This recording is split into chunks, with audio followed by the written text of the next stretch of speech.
Buenas tardes. Por esos azares del destino, ayer tuvimos una presentación en la Asociación de Escritores y Artistas Españoles y compartimos mesa José Iglesias Benítez y yo, que hoy también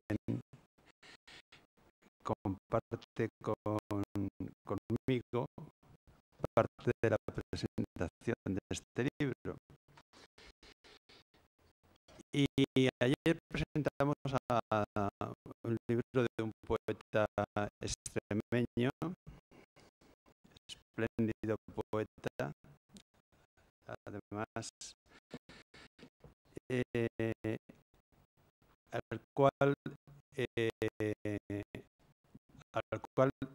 del cual ustedes tienen también que leer su libro, Pablo Jiménez. Pero realmente lo que me hace pensar, lo que me hace tocar este punto, es que por una serie también de circunstancias curiosas desde hace mucho tiempo, yo que no, bueno, sí conozco a Extremadura, claro que la conozco, he estado allí muchas veces, he estado en Cáceres, he estado en muchos pueblos de Extremadura, pero estoy unido a esa tierra. Y estoy unido a esa tierra de alguna forma, no por vida ni por origen, que no tengo nada que ver. Bueno, lo más cercano que tengo es que yo tengo una abuela que nació en Béjar, y Béjar es cabeza de Extremadura en cierto sentido. Béjar es el norte de Cáceres.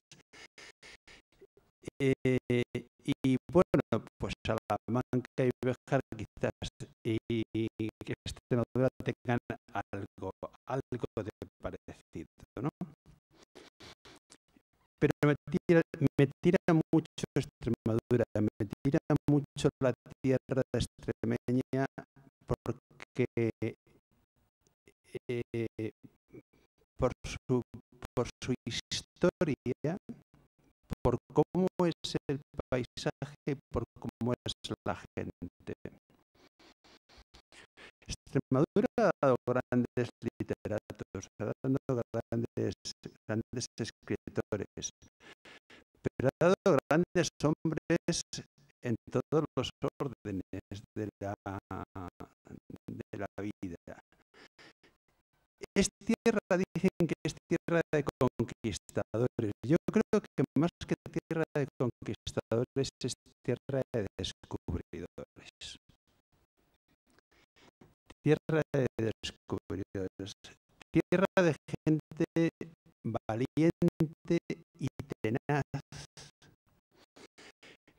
que cuando tienen una idea en la cabeza o en el alma, la llevan a cabo, caiga quien caiga. Y con esto empiezo a hablar de Laura Olaya.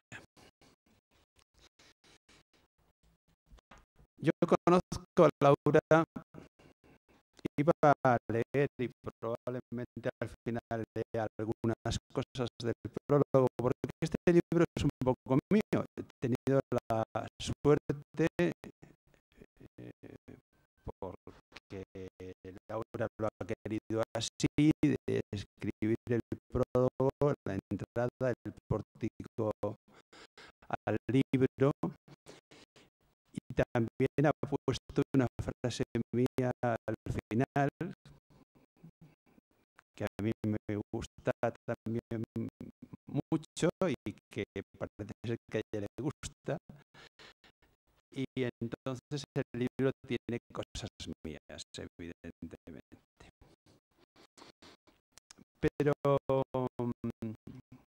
pero las cosas mías que tiene van más allá de lo que yo he escrito. Porque Paco ha hablado de que el libro es un libro que tiene elementos biográficos, pero aunque lo leeré después, probablemente no me quiero alargar demasiado, es que realmente todo el libro conforma la identidad de un autor. Todo libro sentido, todo libro pensado, todo libro que refleja el pensamiento de un autor, en cierto sentido es autobiográfico. ¿Cómo no va a ser autobiográfico un poema como Tabacaria de Pessoa? Pues claro que lo es, y sin embargo no está hablándonos de él. Sí dice al principio eso que dice, esos versos tan bonitos, de no soy nada, sé que no soy nada, aparte de eso tengo en mí todos los sueños del mundo. Qué manera de empezar, ¿no? Hacer una declaración de principios y de alguna manera decir lo que un escritor hace, que es saber que no somos mucho, pero a través de la escritura intentar de alguna forma conformar nuestra identidad y conformar nuestros sueños. En todo el libro de poesía hay una doble vertiente, todo el libro bueno de poesía, que es la parte de mirada al mundo, de mirada exterior y de mirada interior. El mundo también es lo que nosotros sentimos y tenemos dentro de nosotros. Y luego la parte de conformación de la identidad. Y yo creo que es una suerte escribir. Pero es suerte escribir no porque escribir produzca o nos produzca a los escritores o a algunos escritores ese elemento que en el fondo es vano, que es del intento de trascendencia y de permanencia y que nos conozcan y el reconocimiento. Eso además hoy día no vale nada, porque la fama, el reconocimiento y todo eso se recoge mucho mejor siendo una figura del deporte o estando en los círculos estos de Telecinco, todo ese tipo de cosas. Realmente nuestros círculos son más cortos, son menos amplios, pero son más profundos. Y la única trascendencia que tiene para mí una obra es la trascendencia del momento, del presente, de cuando se escribe y cuando se ofrece o se presenta. Y luego si permanece un poco en alguna estantería, tiene la ventaja sigue teniéndolo sobre otros medios que todos utilizamos. Yo el primero, yo estoy metido en internet ahora casi todo el tiempo y publicando cosas, haciendo cosas en Escritores en Red, una asociación en la que pertenece Laura y yo también, igual que a la Asociación de Escritores y Escritoras Españoles, igual que a NetWriter. Es decir, estamos creando cosas para que de alguna forma la obra también se transmita. Pero realmente lo fundamental es que cuando ves un libro, a mí me ocurre, yo creo que a muchos autores nos ocurre, es que cuando tenemos el libro en las manos y sabemos que lo hemos escrito y que está algo dentro nuestro, da igual que haya 1000 ejemplares, que 10.000, que 100.000, que 1.000.000. Eso no lo vemos. Lo que sí vemos es el libro, el cartoncito, las páginas escritas. Y entonces el libro se convierte en un espejo.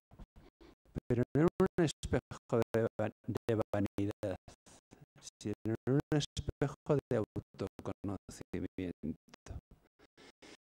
Y de alguna manera se convierte en un camino también, se convierte en un camino que nos abre al mundo y nos devuelve cosas. Eso para el autor, pero para el lector hay otro elemento importante. Cada libro que nosotros escribimos es un libro distinto para el lector. No hay un solo libro. Dice, ¿has leído mi libro? ¿Qué libro? El libro en el momento que pasa a manos del lector es el libro del lector. Y cada uno ve en ese libro algo diferente. Como cada uno cuando ve una película, ¿por qué la gente tiene esas opiniones, esos críticos tan diferentes de una película? Pues a mí no me ha dicho nada, es una maravilla, es una obra de arte. Porque se produce siempre una interacción entre lo que se emite, entre el emisor, lo emitido y lo que nosotros recogemos y vemos. Y eso ocurre en todos los libros. Yo creo que en este libro, esa conformación de la identidad y esa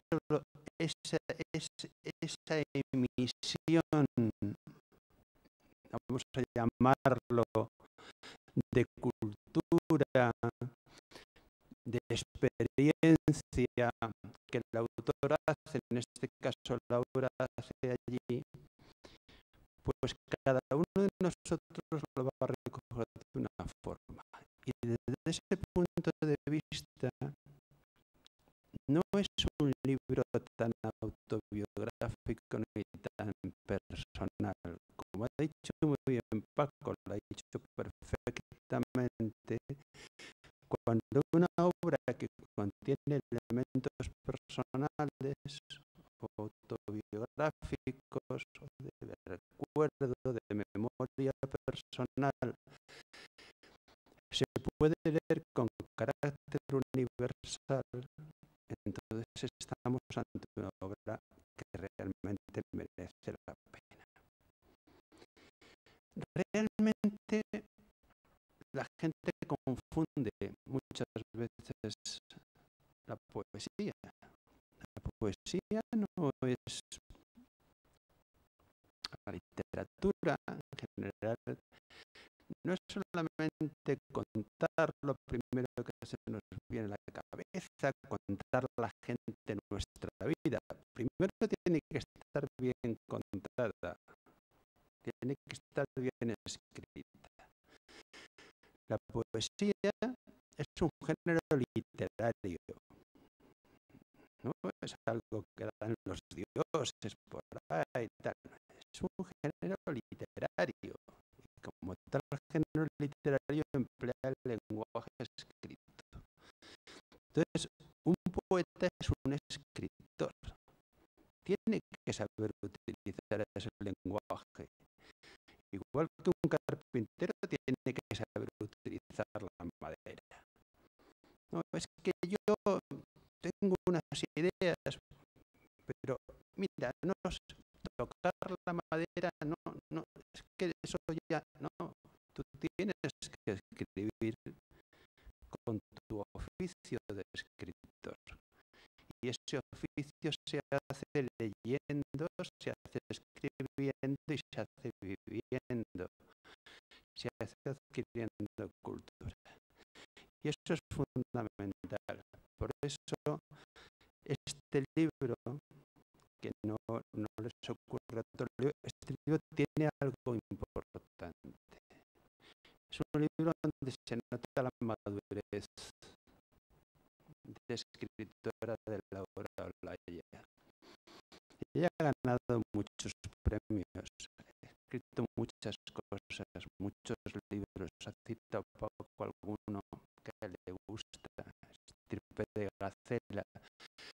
Yo recuerdo, y con esto cito además a una amiga común, sin la cual ni Laura estaría aquí, ni yo estaría aquí, que es Encarnación Huerta. Encarnita Huerta.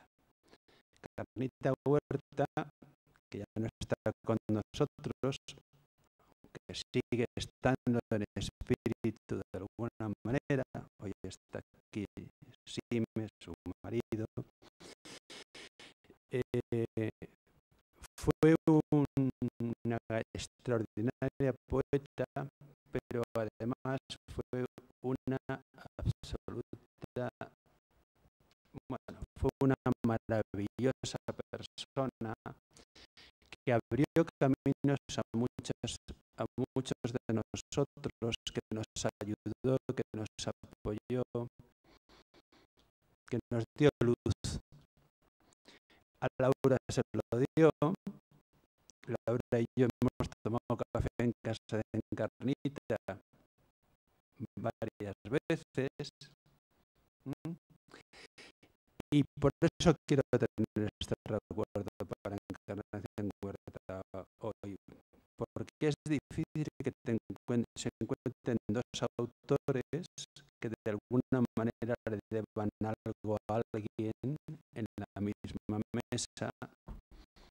Y yo quiero decir que probablemente la persona que yo más debo en mi trayectoria literaria es Encarnación Huerta Palacios. Y lo quiero decir ahora mismo.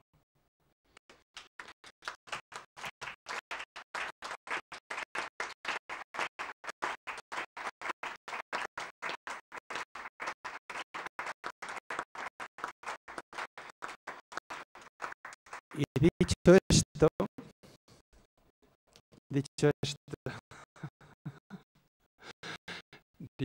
esto, voy a leer alguna cosita, no todo el prólogo, pero sí alguna cosita que quiero decir más. Pensaba ser más breve, pero esto es lo que tienen estas cosas.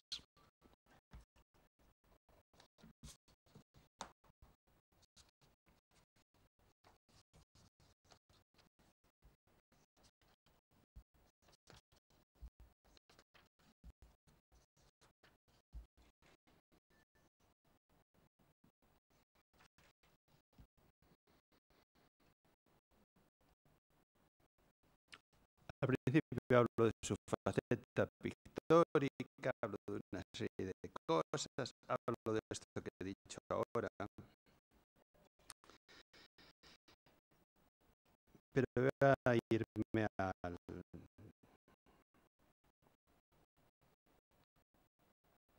al principio, voy a irme a esta parte.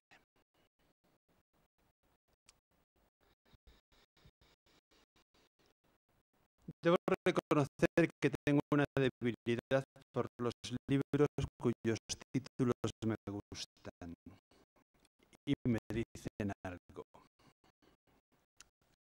Y el título de este poemario de Laura Olaya Olviz me gusta, Fugitivas del mar. Un título que contiene dos conceptos que amo. La idea de escapar, de marcharnos de la realidad y la idea del lugar de la huida, el mar, lo más cercano al infinito que existe en la Tierra. Lo inmenso, lo anónimo, lo inabarcable. Y también lo profundo y misterioso, porque el mar es la suma planetaria de todos los misterios ocultos. En él nació la vida y en él se esconde. Y sin embargo, ese mar no es solamente agua en este libro, es tierra, porque la poeta es muy de tierra. Ama la tierra y sus frutos, ama lo que la puebla, lo que la convierte en un jardín y un bosque y una huerta y un lugar de estancia y vida. Dice, el horizonte se nutre de esta estancia coronada bajo la luz del cielo. Un horizonte, en este caso, ya de cosas concretas, cosas con las que la poeta coexiste. Y en primer lugar, coexiste con la palabra a la que la poeta llama isla olvidada. Y sin embargo, esa isla es en la que habita el conocimiento, la que transmite la sabiduría, la recoge y la expresa. La palabra se abre en la fuente del saber, se orienta con la brújula del tiempo, es un fluir reposado, como un viento ligero, es un hilo de seda en manos alfareras. También son palabras suyas.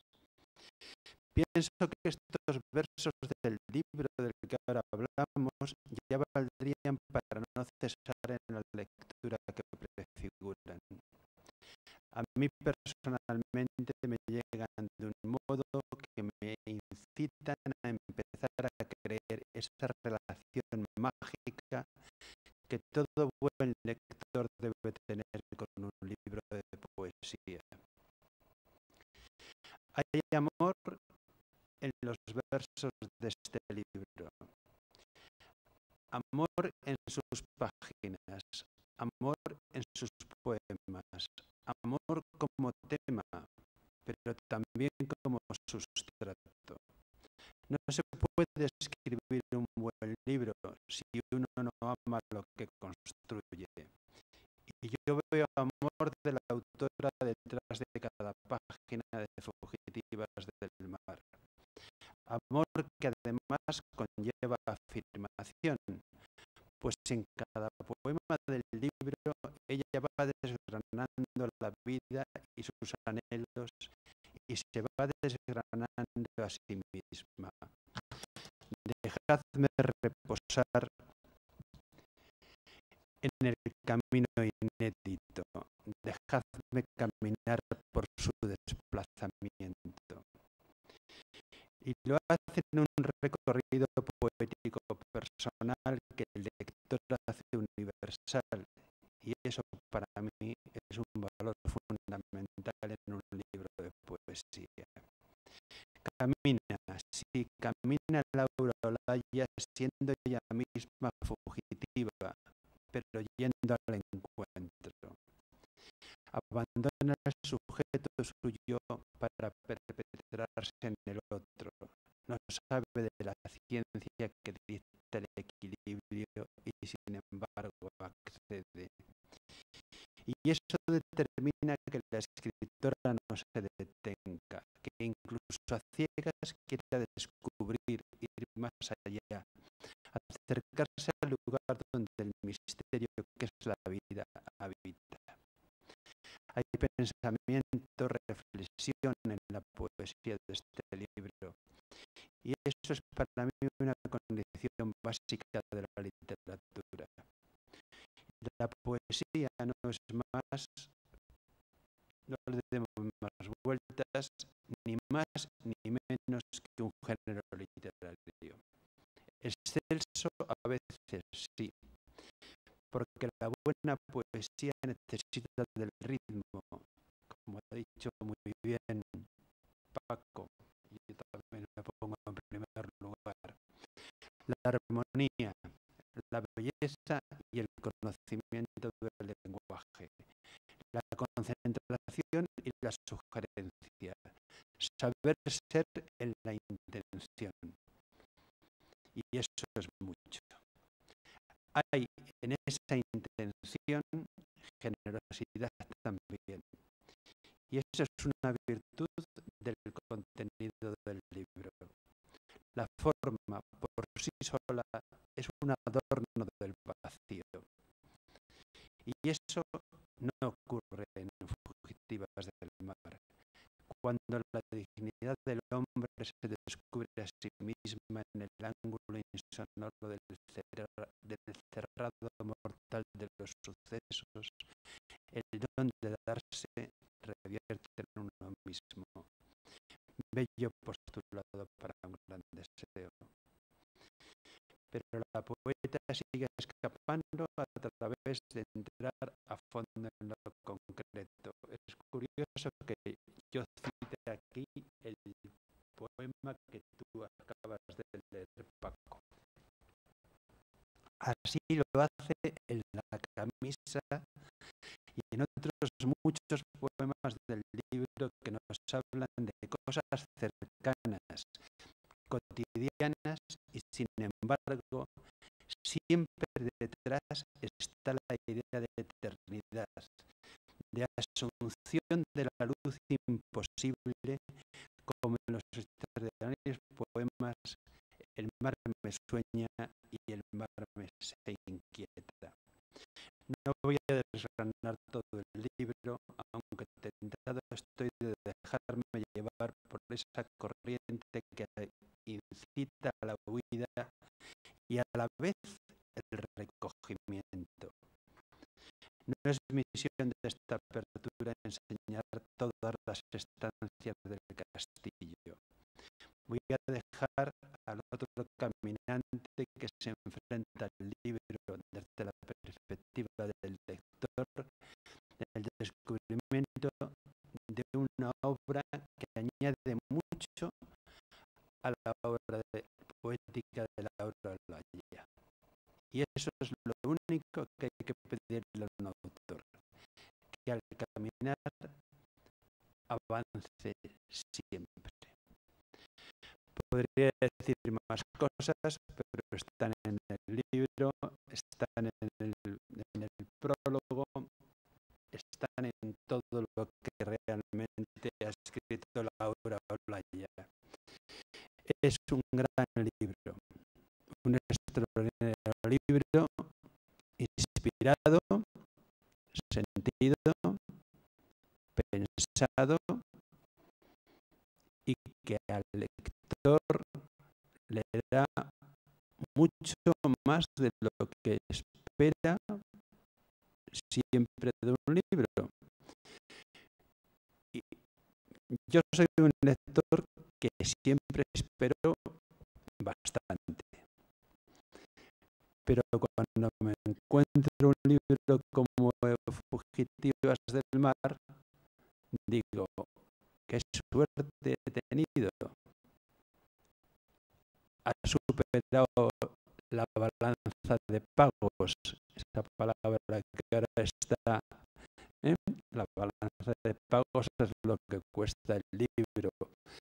Bueno, pues lo digo más que nada para que no se olviden de comprarlo, porque si no, no se puede volver a editar.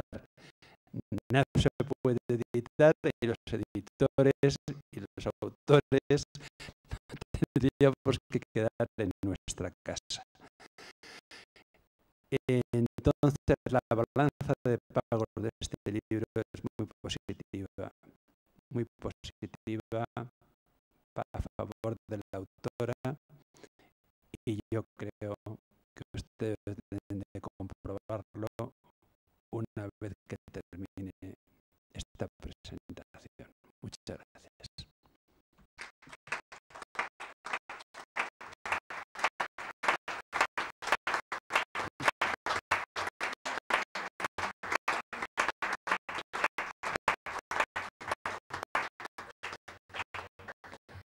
Muchas gracias, Emilio. Tiene ahora la palabra, le corresponde hablar a José Iglesias Benítez.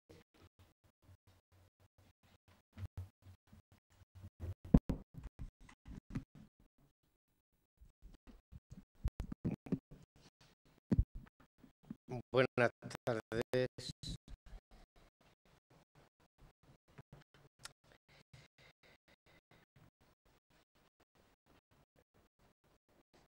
Bueno, pues es cierto que ayer, con el grandísimo amigo Emilio Porta, buenísimo amigo, presentábamos a otro poeta extremeño. Hemos coincidido ya muchísimas veces presentando a autores extremeños. Pero yo siempre digo lo mismo. Estoy viendo por aquí a Manuel Atané, a Juan Calderón, a Amelia Peco, Basilio, que nos falta, pero tiene aquí a Raquel, la propia Laura, yo mismo, tantos y tantos y tantos poetas que nacieron en Extremadura, sintieron, sienten en Extremadura y viven en Madrid. Pero la tierra no hace al poeta. Evidentemente no hay una literatura extremeña ni un poeta extremeño. Hay poetas que han nacido en Extremadura, poetas que han nacido en la Alcarria, y cada uno es de aquel tiempo y aquella tierra en el que pasó su infancia. No estoy diciendo nada nuevo, esto ya lo dijo Rilke hace 100 y pico de años. Pero sí es cierto que la vida ha marcado a un tipo de personas